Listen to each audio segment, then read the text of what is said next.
So, shall we start the class? Yes, Yes, sir. sir. Yes, sir.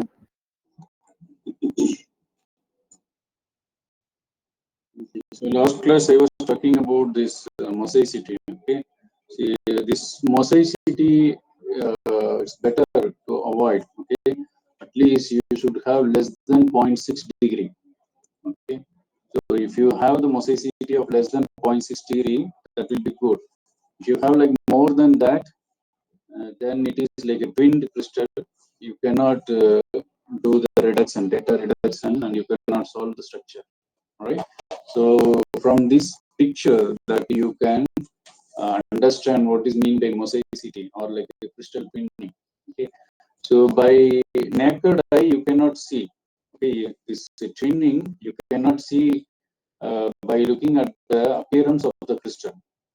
Okay, so when you are checking the crystal through the microscope, you cannot know like my crystal is like a single crystal or like a twinned crystal. That you do not know. Okay, so only when you get the data, so then only you will be able to see. If it is a single crystal, you can see the spots, diffracted spots, just like this, like a clearly separate spots. Okay, so if you have like a twinned crystal, so then diffraction pattern that corresponds to like each crystal will be like overlaid, and it will be very difficult. There is no use of having like a twinned data. All right, so you should have like a less disturbance to the crystallization plate whenever you are keeping. Okay, so then we have to do the crystallization. We want to learn the methods of crystallization. Right?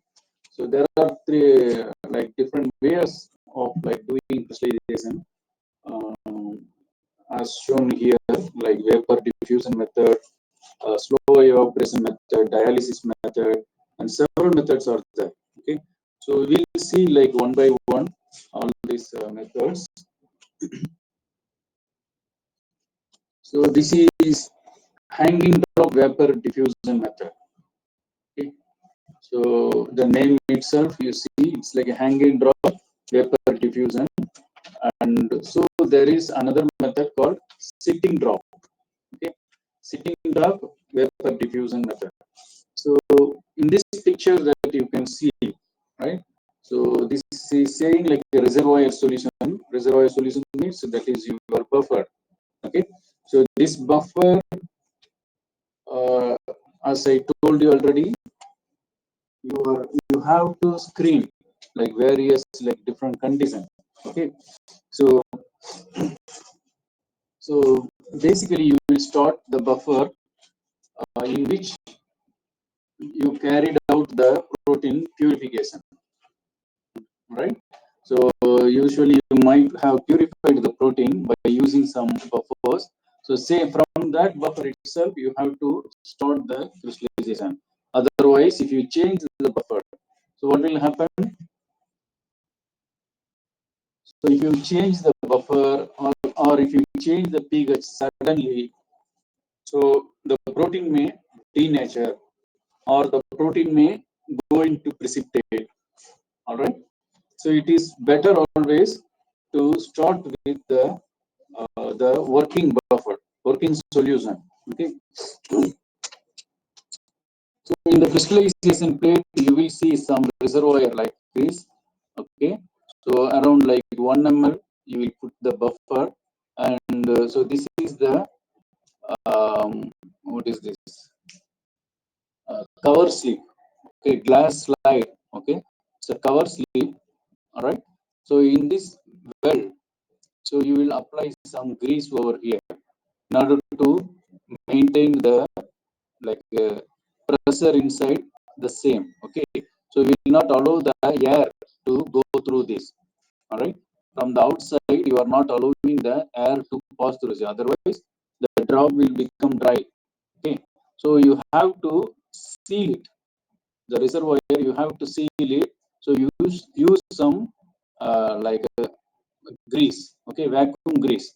Okay, so it will be like keeping airtight, and then so since you have like a buffer inside, so what's going to happen?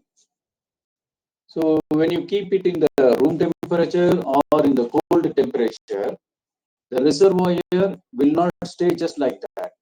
It will be slowly evaporating, right? So it will be like slowly evaporating, right?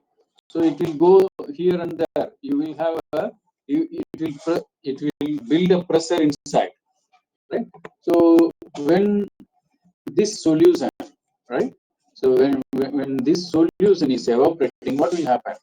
It will carry the chemicals along with it, right? So whatever the chemical you have in the buffer, right? So that will be carried as a vapor, and that will interact with your protein solution. All right.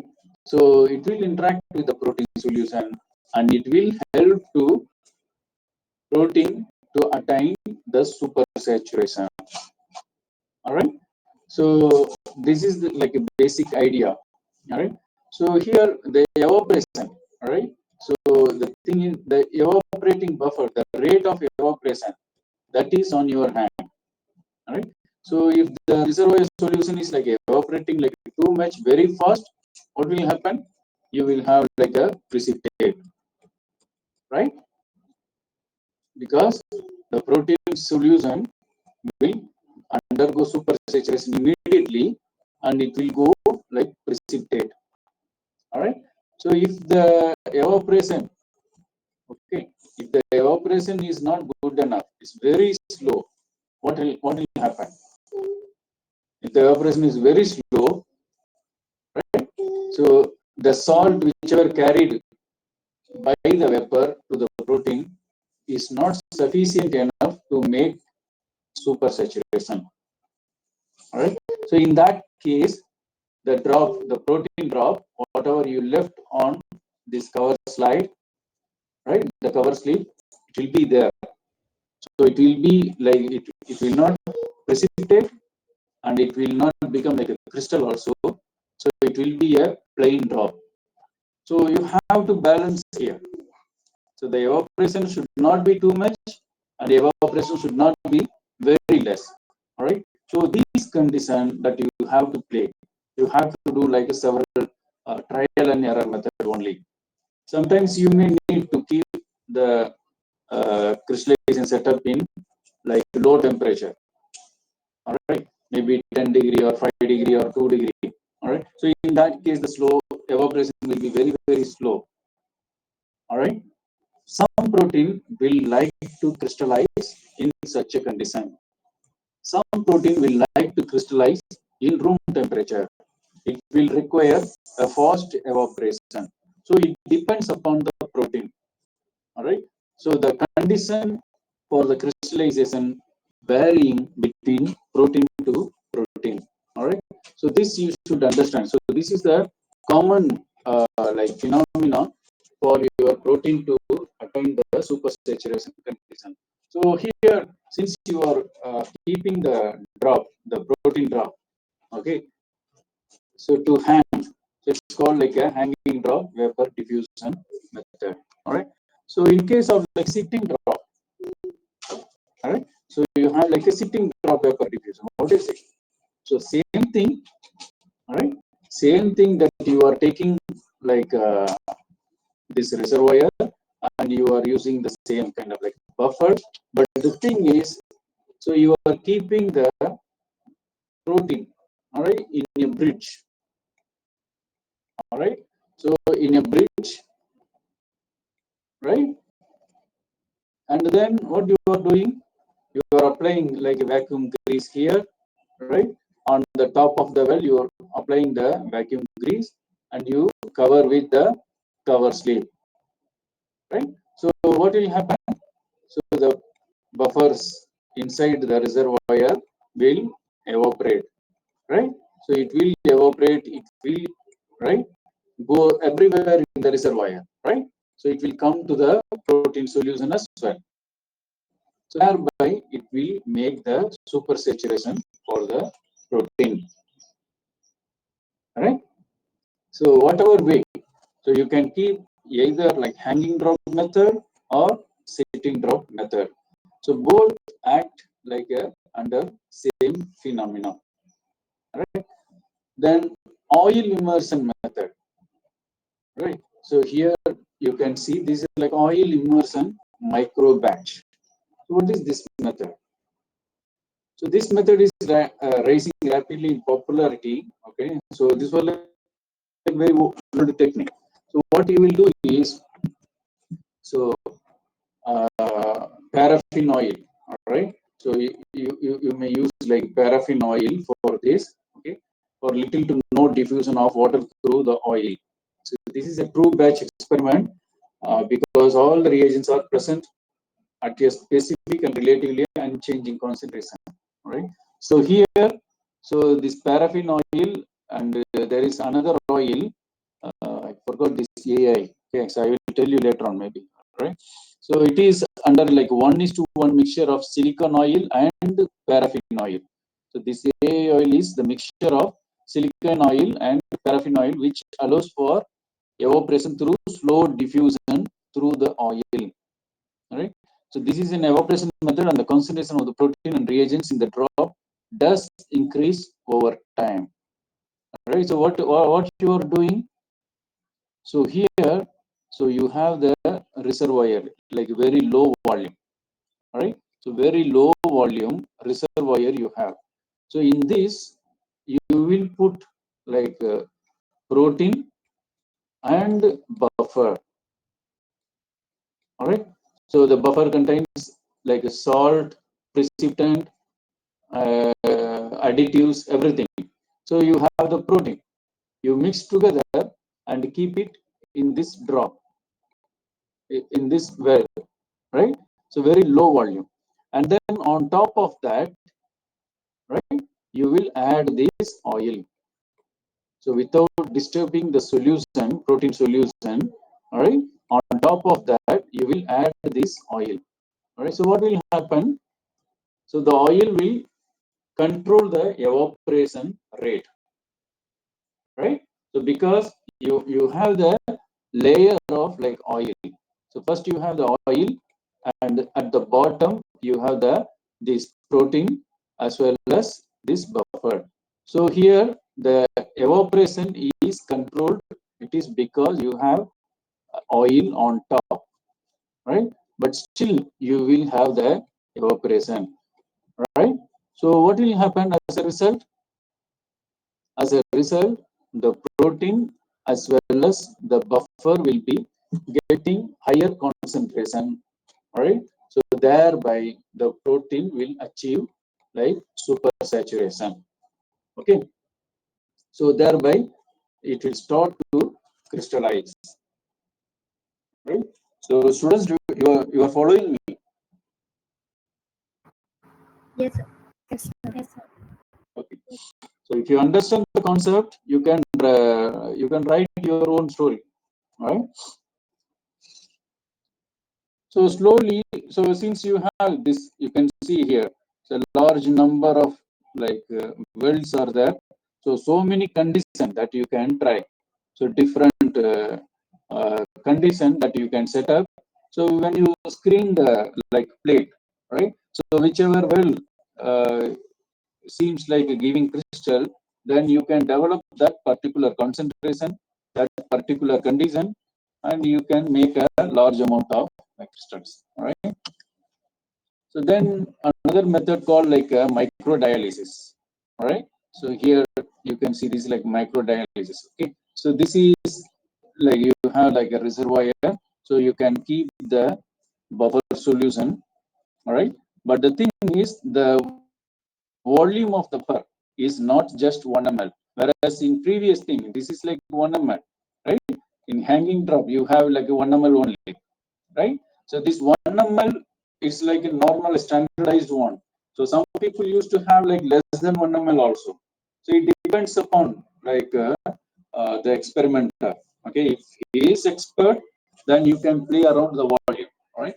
So here you are taking more than like 1 ml in the reservoir. All right. So what is this? This is a micro button. All right. So as you see here, so this is a micro button.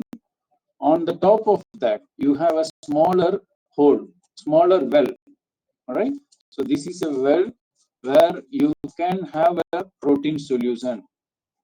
So you will put the protein only in this well. All right. So this volume may be coming around like 15 to 20 microliters. That's all.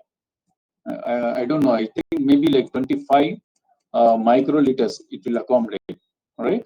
So you can put the protein. All right. So into this well, and then what will happen? You have to put a dialysis paper on top of this. So as I am drawing over the button, so it is covered with a dialysis bag. All right. And then you tighten with a rubber band here. All right. So you put the protein inside and you cover with like a dialysis bag, and then you put a rubber band. Okay. So the protein will not easily go out of this like button, and also the buffer will not easily go into that because it is covered with the dialysis bag. So what is the use of dialysis bag? So the dialysis bag will allow a limited number of the molecules, the limited amount of solute to penetrate, right? So it is making like a some osmotic pressure, right? So you have like a two different concentrations. So concentration A on one side, concentration B on another side. So assume like this is your like a dialysis bag, right? So if you have like a higher concentration on one side and you have like a lower concentration on another side. So here you have like a higher concentration and here you have lower concentration. What will happen? So it will develop some osmotic pressure. All right.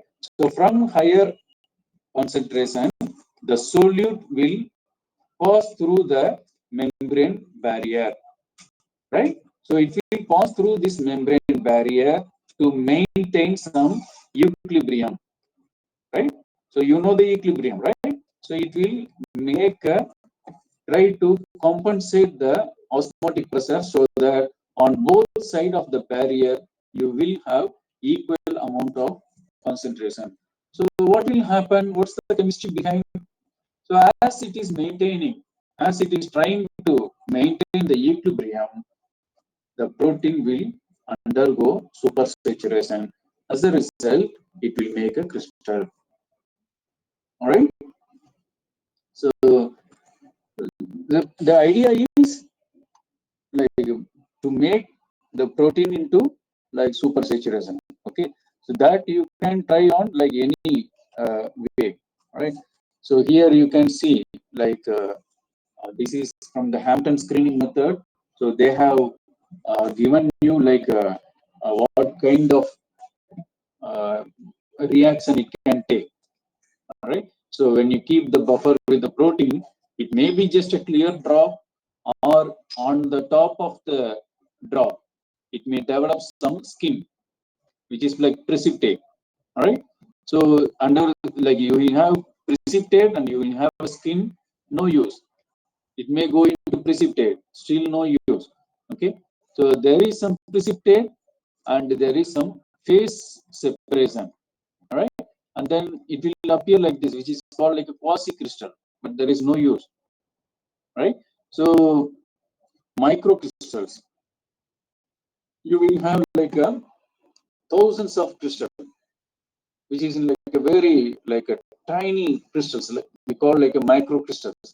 No use of these microcrystals. All right. So needle kind of like cluster. You will have needle crystal as a cluster.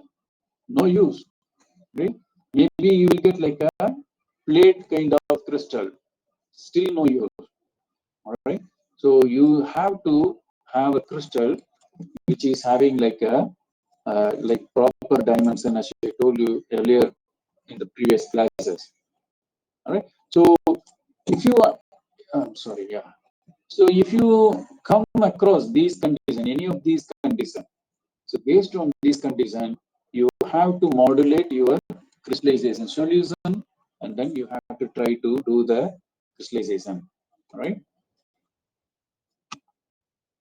So as I told you already, like you have to develop some like beautiful crystal, right? Single crystal, and then you can try for the diffraction, right?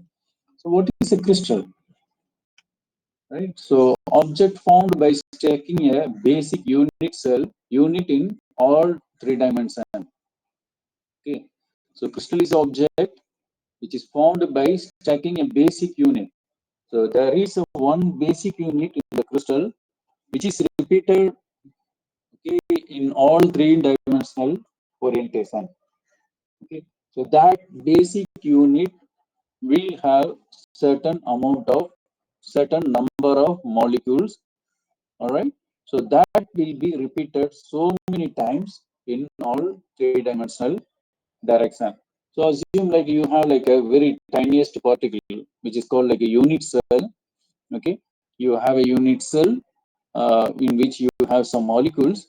All right. So this unit cell will be repeated in all three-dimensional direction. Okay. So that's called like a crystal. All right. So right now, like we have um, uh, seen like methods of like crystallization. So I want to show you like some more methods of doing like crystallization, and so what you have to do after doing crystallization. So those experimental things that we will discuss now, right? So just hold on a second.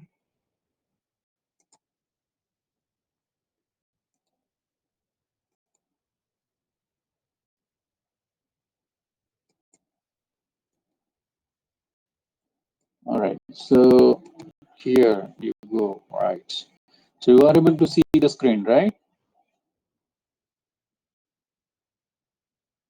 Yes, sir. Yes, sir. Okay. So this is like another method of doing crystallization, which is called like a liquid diffusion method, right?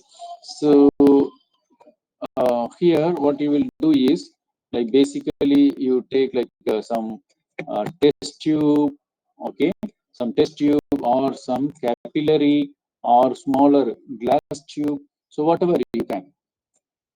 All right. So basically, what you are doing is you are going to use like two kinds of solvent. Okay. So one solvent is in higher concentration. Okay. The second solvent can be your protein solution. Okay. So which is usually very lower concentration. Okay. So the solvent at like higher concentration, you can keep it in the bottom, and on top of that, without disturbing, all right, without disturbing, you can put your protein solution on top and leave it as it is for a long time. All right. So what will happen? So as I told you already, so you have like two different layers. One is like high salt concentration and another is a low salt concentration. So here the solute, all right. So the solute will try to cross the barrier so that you will form a equilibrium. It will form a equilibrium and it will make a like crystals.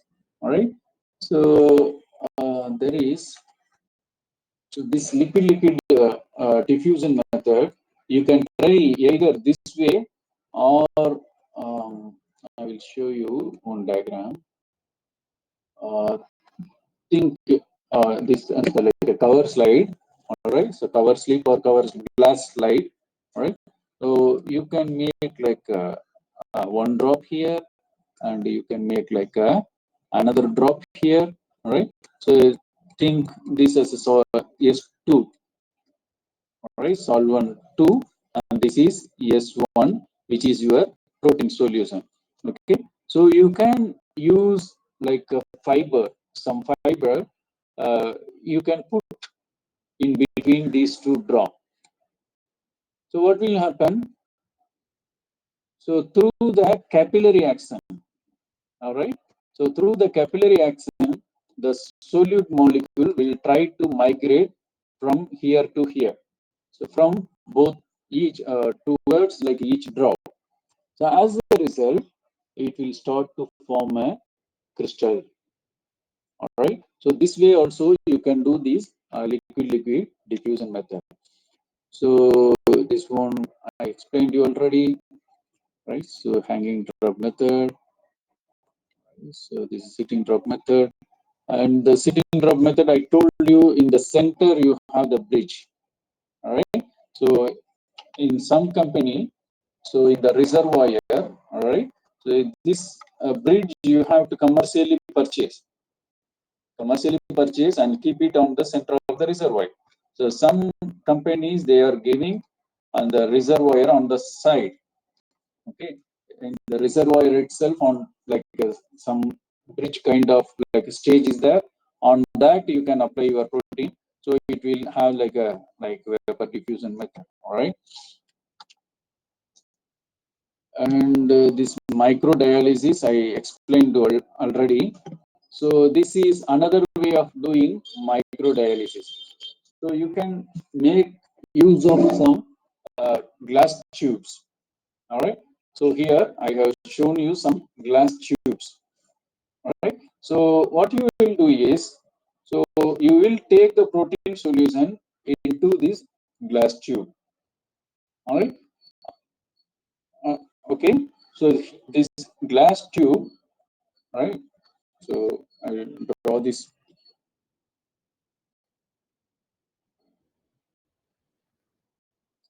Both in this open. All right. So what you have to do is, so you have to seal one end by using the dialysis bag. All right. Then you put your protein into this tube, and another end you can either use dialysis bag or you can use some sealing. The arak, what is that? Um, you can uh, you can just seal it. All right. Either you can seal with another dialysis bag or just seal it. Okay. So if you seal only on one side, the protein solution will pass through the membrane. Okay. So if you put like both sides, you can actually dip the entire thing. Okay. Entire tube into the buffer. Okay. So either way, you are trying to have the like counter diffusion through the this, what is it, this membrane. All right, so that you can make the crystals. Right. So here you can keep it in like a beaker, or you can keep it in an F&O. So whatever. All right. All right. So far we have seen like different kinds of like crystallization method. All right. So as I told you earlier, so it's not that easy as we are thinking of.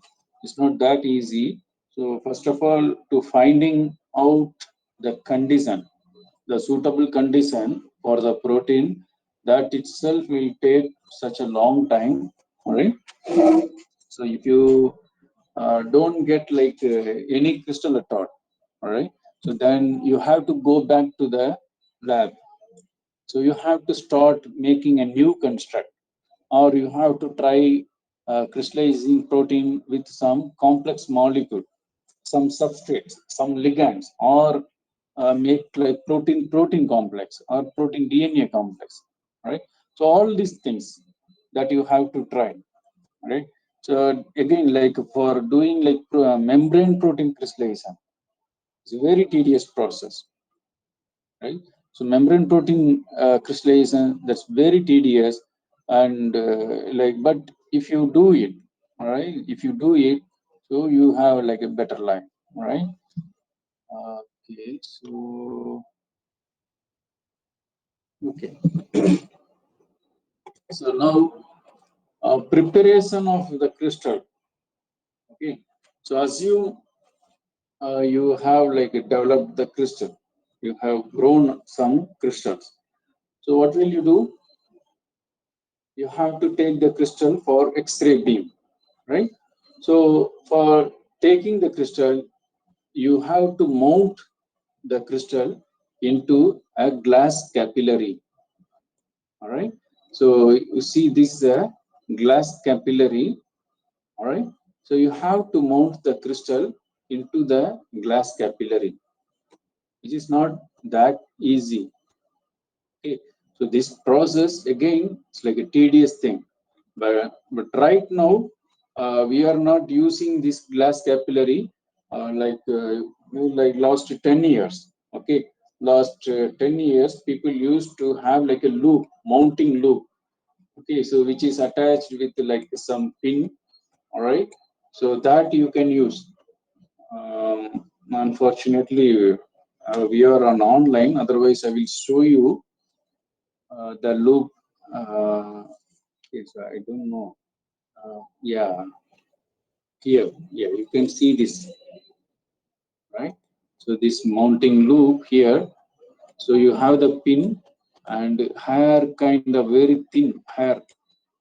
Okay, very thin loop. So that you will immerse into the protein solution. Just scoop it. You scoop the protein crystal onto this loop and put it on the bead, right? So here in the capillary mounting, all right. So in the capillary mounting, when you can see here, this is the capillary, right? This is the uh, shape of the capillary tube, all right. So assume like you have the protein solution here and you have the crystal, all right. So what you have to do is like you put the capillary near the crystal and suck it. So you have to suck it. All right. Just so in the drop you will have like so many crystals. So you have to move single crystal. All right. So in such a way, when you are sucking, you are taking only one crystal. All right. So you have to take only single crystal. Okay. If you have like so many crystals in the drop, no use. Okay. Don't take like all the crystal. It's because again you will make like a diffraction data from all the crystals. That is no use. All right. So you have to mount only single crystal. Right? So when you suck, you will take like crystal along with the in solution, which is like a mother liquor. Okay. So you will have like a large amount of this mother liquor or the buffer solution along with your protein crystal. All right. So this liquid, right? So it is not necessary. So if you put as it is in the X-ray beam, all right. So it is not going to help you because the crystal is inside the liquid. Okay. So the diffraction pattern is not good. So what you have to do?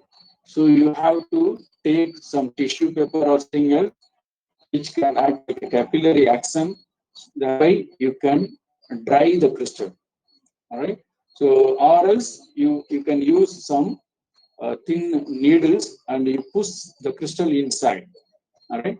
So such a way the crystal is having like very smaller amount of like mother liquor. All right. So if you completely dry, the protein crystal will not stay for a long time. So you require humidity and also you require the control of the amount of liquid, right? So it's like a very like a tedious thing. So you should be like you should do like lot of like practice. Only expert can do this all kind of like experimental challenges, right? So then finally, you will have uh, something like a tube like this, and you should put the crystal at the center, and on the another side you have like a mother liquor, and both end. All right. So you will seal it. All right. So it's like a completely sealed. All right. So no air will pass through. So if you have like air is passing through, then crystal also will dry it. All right. So then you can take this. All right. So then you can take this for diffraction. So or otherwise you can use the mount this loop mounting. Okay, so you can take use of this loop and just scoop this. So as I shown here, so you can see the loop which is having the crystals, right? So just scoop the crystal and put it on a beam, right? Uh, so this cryo, what is this cryo protection? So some crystal, okay, so it will diffract at uh, maybe like very low temperature. Right? So some crystal you can collect the data on room temperature also. So again it depends. All right. So you can try first like room temperature. If it is diffracting good, then it's fine. Or if it is not diffracting, you can try doing collection at data collection at low temperature. So what you will do? You will use liquid nitrogen. All right. So you will use the liquid nitrogen to collect the data. So when you mount the crystal, okay, so if you put the crystal directly into the X-ray beam and along with liquid nitrogen, so what will happen? The crystal will become ice. All right, it will become ice. So there is no use, right? Because you are putting like in a liquid nitrogen, which is very, very low temperature. So the crystal will freeze. So there is no use. So for that, you have to use the cryoprotectant. Okay. So you have to use some cryoprotectant. So which will keep your protein solution by from freezing. Okay, it will not freeze the crystal. It will not allow the crystal to freeze in the liquid nitrogen. So again, cryoprotection. So there are different protecting agents, and the concentration also you have to play around. All right, and finding like a suitable cryo solution, and then you take the protein crystal along with the cryoprotectant, and then you put on liquid nitrogen. So once you put on liquid nitrogen, then you can take the crystal for X-ray beam, or you can put a DVAR where you have like a large amount of like this liquid nitrogen, and you can store the crystal for a long time. Whenever you want to have like data collection, and then you can take like one of the crystal from this cryo protecting agents, and you can check it on beam, right? All right. So with this I stop. So I have like given like overall introduction about like mounting the crystal and develop growing the crystals, right? So if you have like any doubts, you can ask me. So as I told you, I give you the reference of that Blundell and Johnson, right? No, Brandon and Toos. Okay, so you refer the book Brandon and Toos, so where you can find out all the story in elaborate, right? So any questions, student?